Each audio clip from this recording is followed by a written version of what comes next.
From the county fair to the frozen aisle to the school cafeteria, nobody turns down a corn dog.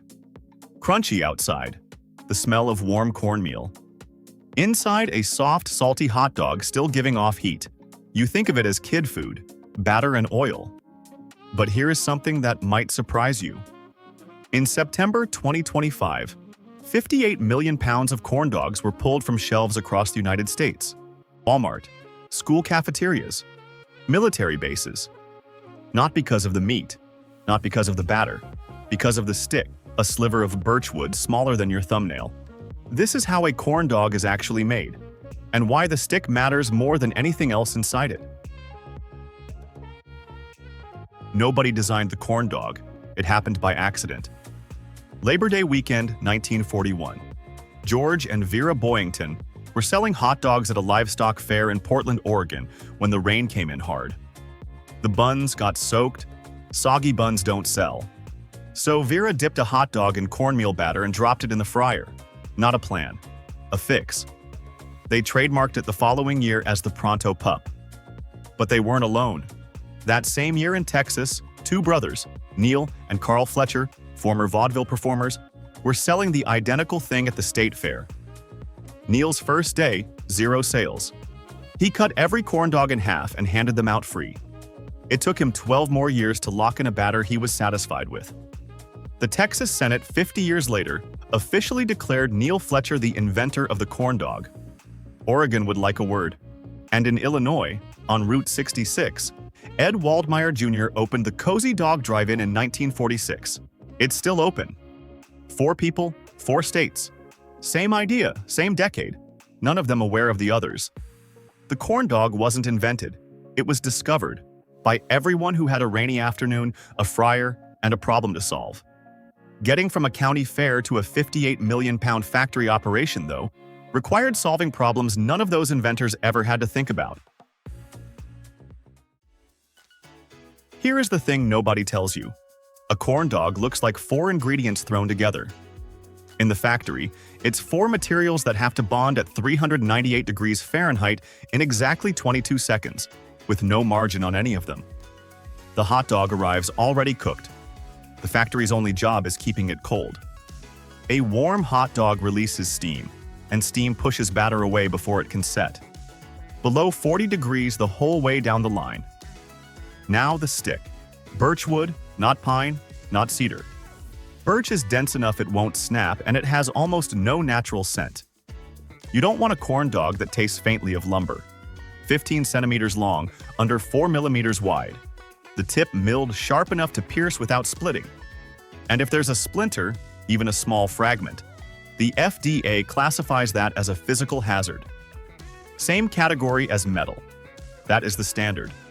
That's why 58 million pounds came off the shelves. Before the batter comes a step most people don't know exists. A fine coat of dry cornstarch. The outside of a hot dog is oily. Batter is water-based. They don't bond. The starch creates the bridge. Skip it, and the batter slides off in the fryer. Then the batter, and this is where things get precise. Cornmeal batter has to stay within a specific viscosity, measurable in centipoise, the same scale as honey. Too thin, it runs before it sets. Too thick, the outside overcooks before the center is done. Temperature changes viscosity. So does humidity. Large-scale producers run real-time sensors on the line, adjusting while the batter is being applied. Not before, during. When it's right, the batter falls from an unfried corn dog like a slow, heavy curtain. That's what the line operator watches for. 398 degrees, 22 seconds. In the first 3 or 4 seconds, the outside crust forms fast enough to trap moisture inside. That trapped steam is what creates the soft interior that yields right after the crunch. 2 seconds too long, dries out. 2 seconds too short, raw center, 22. The moment it exits the fryer, the corn dog goes into an IQF chamber, individual quick freezing, at -40 degrees Fahrenheit. Within 15 minutes, it drops from nearly 200 degrees to -18. Each corn dog freezes alone. When 2 hot foods freeze in contact, ice crystals form at that point and puncture the crust. The corn dog you pull from the freezer 6 months later should crack when you bite it. The IQF step is why. A fair corn dog and a frozen corn dog look identical. They're not the same thing. The fair version is battered fresh, but that batter has been sitting in a bucket since morning. Viscosity drifts. Oil temperature swings when the line slows. No two are the same.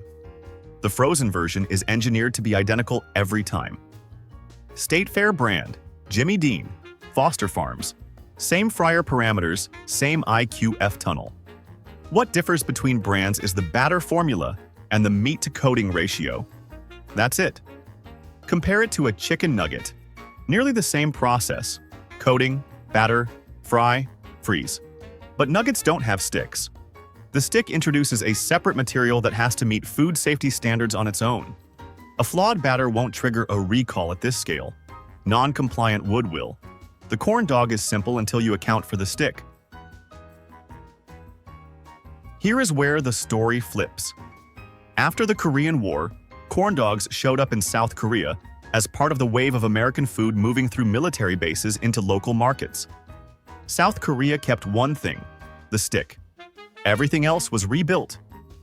The cornmeal batter became panko. The hot dog became mozzarella, or half cheese and half sausage with French fries pressed into the outside before frying. After frying, rolled in sugar. Sweet and savory, still on a stick. Barely related to what Vera Boyington made in Portland. By 2024, Korean corn dogs had storefronts in Manhattan, Los Angeles, and Houston.